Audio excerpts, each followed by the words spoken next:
Sanibona bafethu uVane lo namhlanje ngizokhuluma abadlali abawu2 beOrlando Pirates okuwuKabelo Dlamini with uSihle Nduli abajida kade sagcina ukubabona. Yabona uSihle Nduli okwakhe kuyaunderstandeka umjida sambona elimala egroundini. So yena kade sagcina ukumbona benaye ke uKabelo Dlamini. uKabelo Dlamini walimala behind the scenes umjida wathola injury.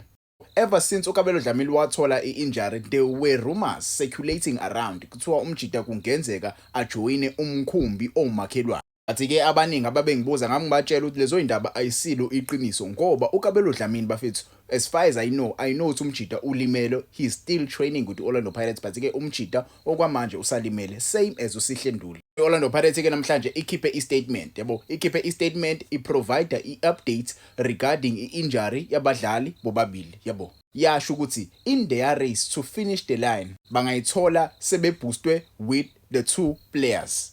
Ukubuya kwalabadlali bawu2 bangathola sebeboostwe ilokubuya kwalabadlali laba.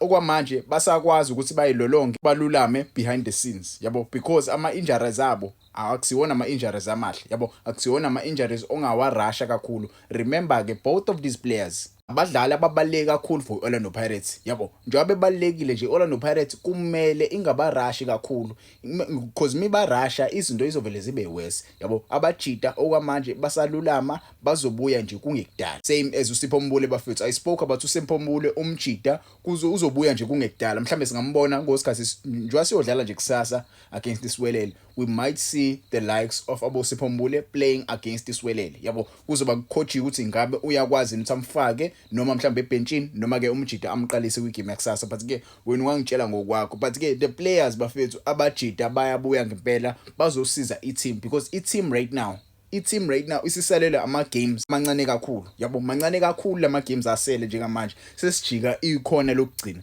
njengoba sesijike ikhona lokugcina sesiya kwi-final lap, so we need each and every player fit kwi-Orlando Pirates. So these players bafethu babuyile bayachima with the-Orlando Pirates. I saw uSihle Nduli noma epostile ku-Instagram wakhe umjida uyambona ngempela ukuthi umjida uyarecover ngempela yabo.